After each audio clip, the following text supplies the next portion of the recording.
the introduction and development of the 1175, it was a really important time for Finlay.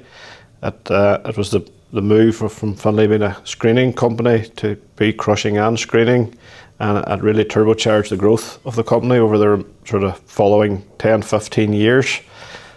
Such a big step and such an important move in the 1175 was the first part of that. The Finlay brand has a very strong heritage in crushing and screening sector, having been founded by the local engineer and entrepreneur John Finlay back in 1958. Over the years, Finlay built a reputation in the marketplace of providing reliable, robust and versatile equipment.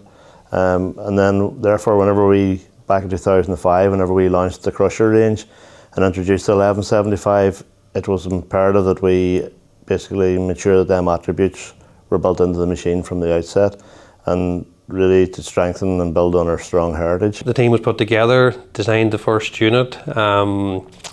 A lot of in terms of the challenges there, it was a big step. As I say, on the screening side of the business, you were probably only up to 100, 150 horsepower. Maybe the maximum weight was sort of 20 to 30 tonne. Now obviously the crushing was a big step up in terms of the structural integrity, also the sophistication. You're into higher horsepower, 350 cat I think it was at the time. And then also in terms of the control system, at that time that was really the early introduction of the CAN bus.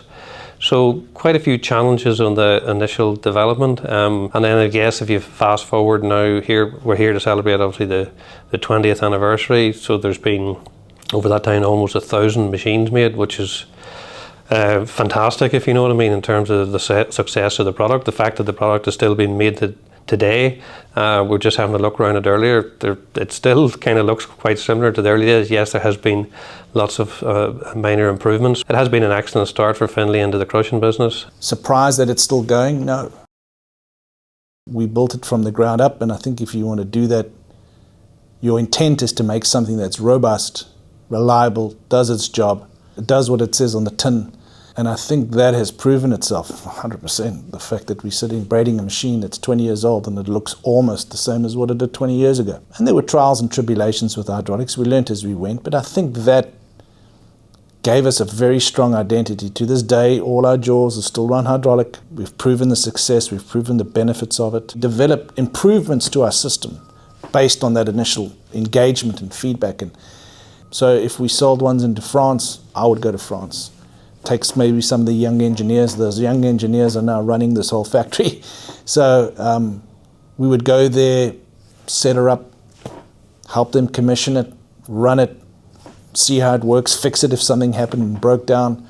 And that would be France, UK, America, Australia, it doesn't matter. And the benefit of that is branching out to all these different working environments, and you see so many different things. They do things differently everywhere else, so you'll see different ways people treat your machine, and that was I firmly believe was such a benefit. The Finlay team now have moved on and developed a really comprehensive range of crusher models, and they're probably one of the industry leaders in that sector. The perception in the marketplace is that J1175 is a very robust, reliable, dependable and versatile machine.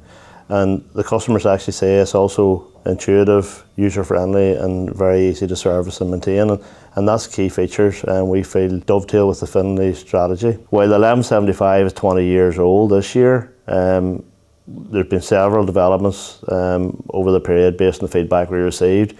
We launched an independent pre-screen version. We've launched a hybrid variant back in 2014, and more recently we launched a fully electric variant of the machine as well.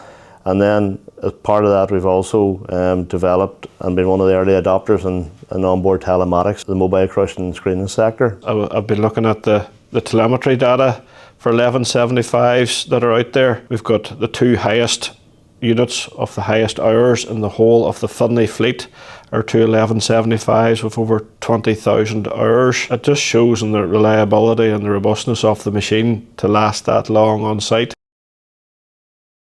The amount of times we've looked at doing a sort of a major refresh of the machine over time, and the fact that we've resisted in doing so because of how sort of right the decisions were that we made at the time, that it's kind of left it very difficult to improve on what we have.